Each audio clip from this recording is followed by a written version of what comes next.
are condemning Russia after it attacked Ukraine with hypersonic ballistic missile. Germany's chancellor called it a, quote, reckless escalation. It happened overnight during an intense assault that targeted the capital, Kyiv. Several people were killed and wounded. CBS's Lee Canary at our London bureau has been following that development. Lee. Russia bomb. Good evening, Jerika. Russia's President Vladimir Putin promised revenge, Ukraine. and last night it appears he delivered. It was one of the worst nights in the 4-year war in Ukraine's capital. Hundreds of missiles, some making their way through Ukraine's air defense systems, this one appearing to release submunitions that maximize damage. Among the barrage was Russia's Oreshnik missile. At hypersonic speed, it crashes in the blink of an eye. It's believed to be capable of carrying nuclear warheads and really want to win. Whole buildings are left destroyed, like this mall.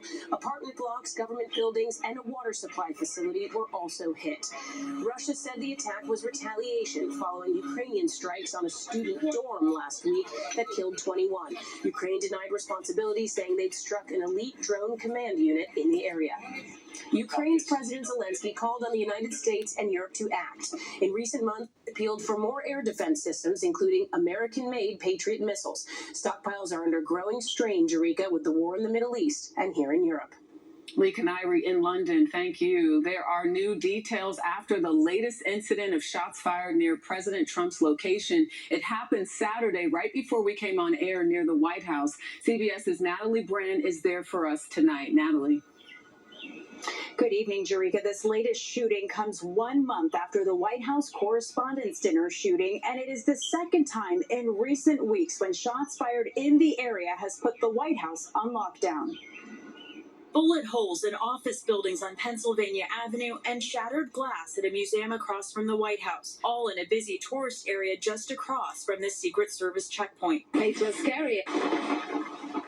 The gunshots sent passers-by scrambling, as well as journalists at the White House. Our was preparing for last night's broadcast, reported hearing around 20 shots. It's weakening. Police say the suspected gunman, identified as 21-year-old Nasser Best, fired several shots toward the Secret Service booth before multiple officers returned fire. He died later at the hospital. Law enforcement sources say a male bystander was also struck and is said to be in serious but stable condition. Court records show Best tried to gain entry to the White House last July and was sent to a psychiatric ward for mental health issues. The reality is we have more mental health issues than we ever have had in our history. New Jersey Republican Jeff Van Drew says this latest incident makes the case for added security. The White House needs to be protected. President Trump, posting on social media about the incident, says it shows how important it is for presidents to get the most safe and secure space of its kind ever built. He's referencing his ballroom and what he says will be the security complex underneath. Jerika? Natalie Brand at the House, turning to the weather and a stormy start to the holiday weekend. In Dade County, Florida, strong winds sent this bounce slide flying, seemingly horrifying this homeowner. And take a look at this, a landspout twisting in the town of Shallow Water, Texas, that's north of Lubbock. CBS News meteorologist Andrew Kozak has more on those landspouts and your forecast. Andrew. Yeah, Jerika, imagine being woken up in the middle of the night, going outside and seeing what we just showed you. Well, it happened yesterday in the wee hours of the morning for places like Lubbock, over toward Hockley and Yoakum counties as well, as these thunderstorms came through.